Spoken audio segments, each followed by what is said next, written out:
The first part of this mini-series focused on how to pay off your student loans while you're in college. This video will focus on how to pay off your student loans after you graduate from college. I spent my life pushing myself to be the strongest, and now I learn there's a power level I'll never reach on my own. And I hate that.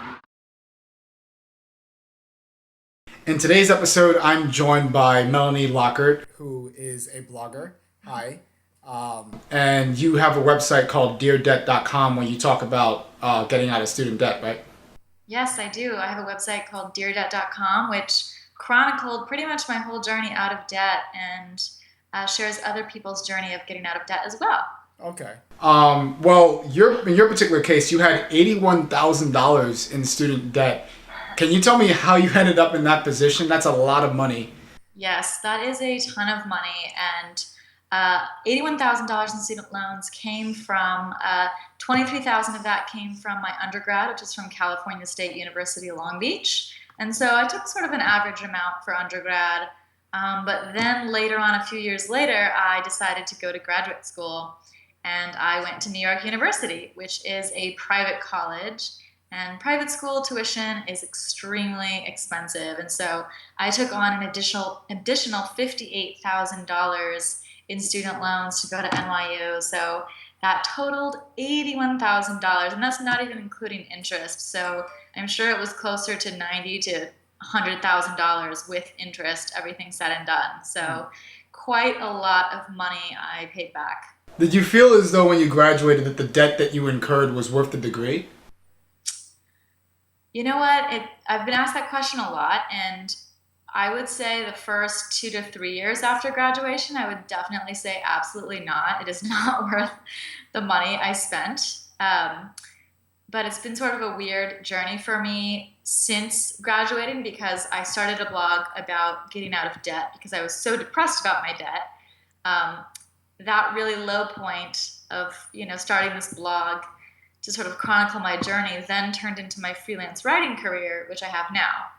So in a weird way, my debt has turned into my new career, which is kind of the silver lining of the whole situation. So like I said, for the first couple of years after graduation, I would say absolutely not worth it. $58,000 to get a master's degree in performance studies, of all things. Yeah. Not totally worth it. But now, in a weird way, it sort of seems worth it because it brought me to this really low point, which brought me to this really high point that I'm at now, where I've sort of reinvented my career, reinvented my life. I wrote a lot in grad school, and I'm now a writer. So I think in some way it was kind of a training for what I'm doing now, even though it's in a completely different field. What steps did you take in the beginning to start getting rid of your debt? Well, the first thing that I had to do, which was probably the most difficult, was actually accept that I had that much debt. Once I really looked at the numbers and saw how much I owed and what the interest rates were, it was so painful. I just felt so anxious and so nervous. I felt like there was an elephant sitting on my chest and that I was never going to be debt-free. So I had to accept that I was in debt. I think I was definitely in denial for quite a long time. I wanted to think like, oh, I'm not in that much debt, or everyone's in debt. It's not that big of a deal, or, I'll pay it off later. There's all these excuses that you sort of tell yourself in your brain to make yourself feel better. And then, so step one, looking at how much you actually owe and looking at your interest rates. And I think my turning point was I calculated how much interest I was paying per day toward my student loans, and it turned out to be about $11 per day. So over $300 a month was going to interest, and that just felt like I was throwing money down the toilet every day, and it infuriated me. And so I let that anger fuel me into action, and I had to make a lot of hard choices to pay off that debt. I ultimately ended up moving from New York City to Portland, Oregon. I did not want to leave New York, but I didn't have a full-time job at the time, and I was like, I can't live in New York and pay back my student loans and pay rent if I don't have a full-time job. My partner was also in Portland at the time, so it sort of made sense for me to go be with him and not do long distance anymore, have a lower cost of living.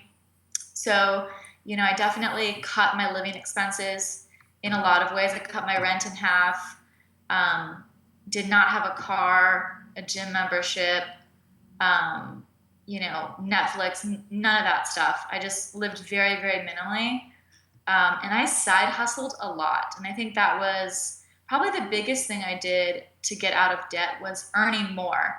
Because in the beginning of my debt journey, I sort of did the typical advice and, ate at home and cut my expenses and did everything you're sort of supposed to do to cut back and be budget friendly.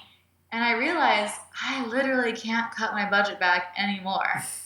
Like unless I go on a starving fast and don't eat, or if I move back in with my parents, like I literally cannot cut back anymore. And I'm still not going to make the progress I want to on my debt. So I realized that I couldn't just cut back, but I also had to earn more. And I think that's a huge part of the equation for people to get out of debt successfully. Okay. Well, in terms of like looking for help, would you recommend going to your college for student loan help, or did they help at all? Or what's your opinion on that? I feel like my college did not help with student loans at all. I remember talking to one of my professors, sort of being concerned about what was going to happen, after I graduated with my student loans. And they just kind of said, good luck, like, it's your choice, And it was kind of an interesting time, too, because it was right before Occupy Wall Street. So I graduated in May 2010. And, just 4 months later, what was that? 2011. I think it was 2010. 2010. Oh, 2010? Okay.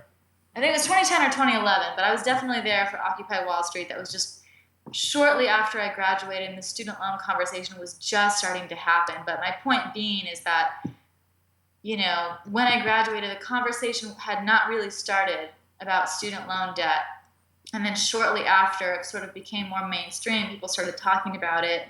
And people started acknowledging that so many of us are in massive student loan debt, and it's setting back our life and our goals and our dreams and significantly hurting the economy and hurting college students. Yeah. What was the hardest part of getting out of debt? Because it was a long process. So it was definitely a long process, and I would say the hardest thing about getting out of debt is really letting go of sort of what you think your life should look like.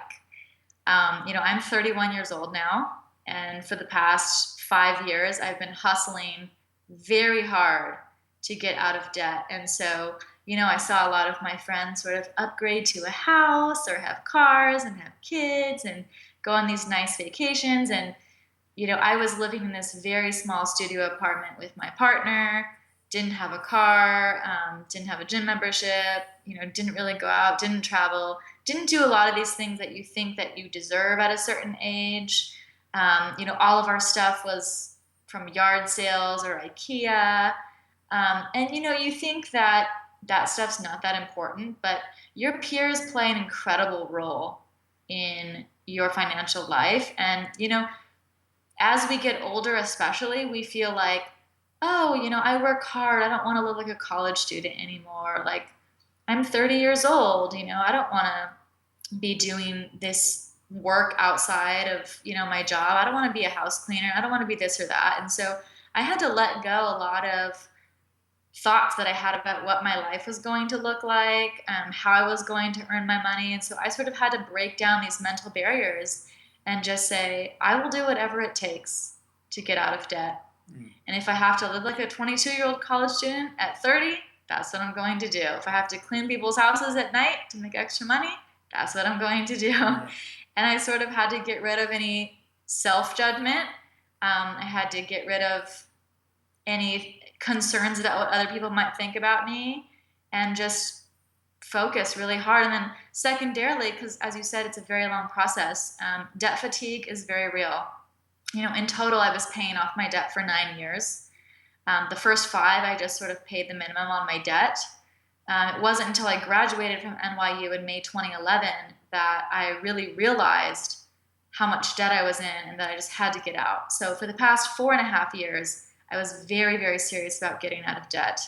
And it can take a lot of stamina and hard work to sort of sustain huge payments every month. I mean, I was paying $1,000 a month for 4 years almost, or more, and that's exhausting. And so you sort of have to take mental breaks and treat yourself occasionally. I'm definitely not one of those people that thinks that you should never treat yourself or never have any fun while paying off debt, because it's not sustainable, especially if you're going to be paying off debt for 4 to 5 years, 10 years.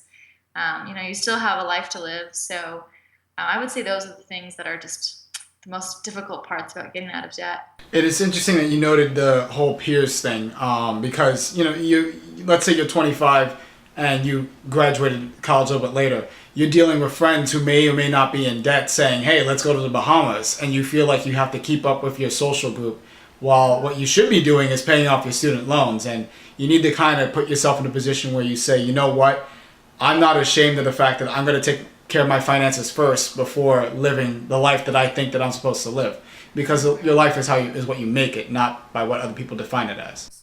Exactly. Totally agree. What did you feel when you made that final student loan payment? Whew, that was such a emotional day. I paid like a very large payment that day. I had transferred some funds around because I was very eager to make this last payment work. And so I think I paid like $7,000 in one day. I don't know. I had drained my savings account, which I don't necessarily recommend. I've learned that since. But regardless, I made this massive payment. And then the next day I logged into my account and it said 0.00. And I just started welling up with tears, and my heart just started racing, and I just started hyperventilating practically, because I had been in debt for my whole adult life from age 18 to 31. I've never not been without debt my whole adult life. And so to see that I no longer owed anyone and that all of my money was going to be mine just felt incredible. So I would say at first it felt very emotional, because I couldn't believe it was happening. I couldn't believe that after all of the hard work, a lot of hard work, tears, blood, sweat, and tears, that it was finally over with.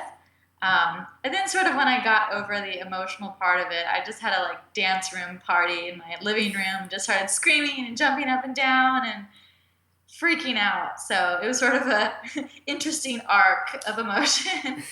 My final question would be, if someone watching this video is stuck with massive amounts of student loans, like some people that I know, with no way to pay them, what advice would you give to them? If you have no way to pay them, first of all, if they're federal student loans, I would recommend going on an income-based repayment plan. And if you really don't have the funds to pay for it, it will be based on your income. So if you have a low enough income, you can actually pay $0. And with that plan, you can pay the payments for a couple decades, 20 to 25 years, and then get your loans forgiven. With current tax law, though, your forgiven loans will be considered taxable income. So you might have a tax burden later on, which is important to note for people going that route. If you're in the nonprofit sector, I would also recommend going with a public service loan forgiveness program. So if you work in the public sector, nonprofits, helping people, and your salary is really never gonna, be more than a certain amount, definitely apply for that. That's a 10-year program where you make payments, and actually your loans are forgiven outright. There is no tax liability after that. So the nonprofit route is good. If you really can't pay your student loans and you're not doing income-based repayment because maybe you have private loans or you're not eligible, I would talk to your lender and see if they can negotiate payments, if you can defer. I would definitely look into earning more if possible, getting assistance if you can in other areas of your life. I mean, I'm not trying to tell everyone to go on food stamps or welfare or anything, but I was on food stamps for a brief period of time when I really was making minimum wage in Portland, trying to pay back my debt. And, it was a short-term solution while I got back on my feet. So if you really can't afford your student loans, try to get help elsewhere. See if you can cut back, but also see if you can earn more elsewhere. And then also, don't be afraid to talk to your loan servicer. I know so many people that just feel like, oh, I can't afford this, and then they just sort of drop communication. And that's when they go into default. That's when it really starts to hurt their credit. That's when they get hounded by people and the interest capitalizes, and suddenly they're stuck with way more than they ever borrowed because they just let it get off the hook. So the most important thing is to stay in touch with your loan servicer. They do want to help. I know they're probably not your best friend, but they actually do want to try to help. So it behooves you to stay in touch with them and try to figure something out. Thanks for watching. If you enjoyed this episode, you can check out my most recent episode over here, which is a discussion on how to pay off your student loans while you're in college. If you enjoyed this episode or any of the episodes of my channel, you can go ahead and subscribe right now. No point in being awkward about it, just go ahead and subscribe. And by saying that, I just made it awkward once again.